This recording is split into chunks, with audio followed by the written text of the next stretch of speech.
मजीद अच्छी वीडियोस के लिए हमारे चैनल को सब्सक्राइब कीजिए और इस बेल आइकन को जरूर दबाइए। छाइयाँ या स्याह धब्बे चेहरे पर मेलानिन की ज्यादती की वजह से होते हैं। ये अमूमन तब होता है जब जिल्द को कोई नुकसान पहुंचता है। मेलानिन वो मादा है जो जिल्द की रंगत का जिम्मेदार होता है। जिल्द की रंगत का तब्दील होना किसी ऊपरी चोट की वजह से हो सकता है या अंदरूनी खराबी के बायस भी।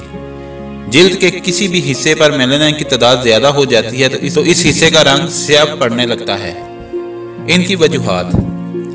जिल्द पर स्याह धब्बों की कई वजूहात हो सकती हैं। सबसे पहले सूरज की शुआएं। सूरज की शुआएं जिल्द पर पड़ने से जिल्द अजाफी मेलानिन बनाने लगती है, जिससे जिल्द का रंग तब्दील होने लग जाता है। जिल्द ऐसा खुद को अल्ट्रावायलेट शुआओं से बचाने के लिए करती है। उसके बाद जिस्म में हार्मोनल तब्दीलियां, इसके बायस भी चेहरे पर छाइयां पड़ सकती हैं। खसूसन दौरान हमल जिल्द की पिगमेंटेशन में इजाफा हो सकता है।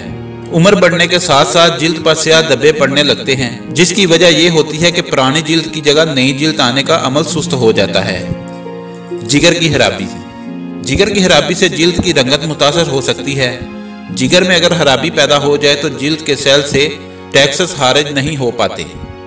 कील और मुहासे। कील मुहासे भी मुनासिब देखभाल न मिलने पर जिल्द पर निशान छोड़ जाते हैं।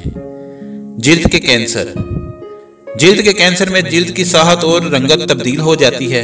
सूरज की शुआओं से एक तवील अरसे तक नुकसान पहुंचने या किसी केमिकल की वजह से सेल जरूरत से ज्यादा बढ़ने लगते हैं, जो आखिर में कैंसर की शक्ल इख्तियार कर लेते हैं। अब हम बताएंगे इसका इलाज। जिल्द पर छाइयाँ या स्याह धब्बे रूनुमा होने लगे तो सबसे पहले तो डॉक्टर को दिखाकर उसकी असल वजह का पता लगाया जाना चाहिए। अगर अंदरूनी तौर पर सब ठीक है तो इससे निजात पाने का तरीका मालूम किया जाता है। Laser therapy. लेजर थेरेपी से इन धब्बों का इलाज मुमकिन है। इस थेरेपी से जिल्द का स्याह हिस्सा गोरा हो जाता है। मालिज जिल्द पर लगाने के लिए मुख्तलिफ क्रीमें भी तजवीज़ करते हैं, जिनमें से एक लाजम क्रीम है जिसका 3 से 4 हफ्तों तक इस्तेमाल स्याह धब्बों को हमेशा के लिए मिटा देता है।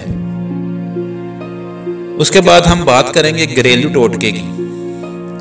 तिब्बी इलाज के अलावा घरेलू टोटकों से भी स्याह धब्बों से निजात पाई जा सकती है। विटामिन ए और ई क्रीमें जिल्द की रंगत को यकसा बनाती हैं और जिल्द की मजमूई सेहत भी बेहतर बनाती हैं। कोलेस्टेरॉल। जिल्द के मुतासरा हिस्से पर कोलेस्टेरॉल दिन में 2 बार लगाएं। इससे मेलानिन की इजाफी नशोनुमा रुक जाएगी और जिल्द मुलायम होगी। Vitamin C. ऐसी ग़िज़ाएं जिनमें विटामिन सी होता है, जैसे कि स्ट्रॉबेरी, नारंगी वगैरह, इजाफी मेलानिन को बनने से रोकते हैं। एलोवेरा। एलोवेरा दिन में 2 बार इस्तेमाल जिल्द की रंगत को निखारता है। उसके बाद है संदल। संदल पाउडर में ग्लिसरीन और अरके गुलाब मिलाकर पेस्ट बना लें। स्याह धब्बे दूर करने के लिए यह मास्क मुफीद है। उसके बाद शहद। चीनी में शहद मिला लें और इससे चेहरे की स्क्रबिंग करें। इससे जिल्द पर से वो मुर्दा जिल्द निकल जाएगी जो स्याह रंगत का सबब बनती है। अगर आपको हमारी वीडियो अच्छी लगी है तो इसको लाइक और शेयर करें और कमेंट्स में अपनी राय का इज़हार जरूर कीजिए। शुक्रिया।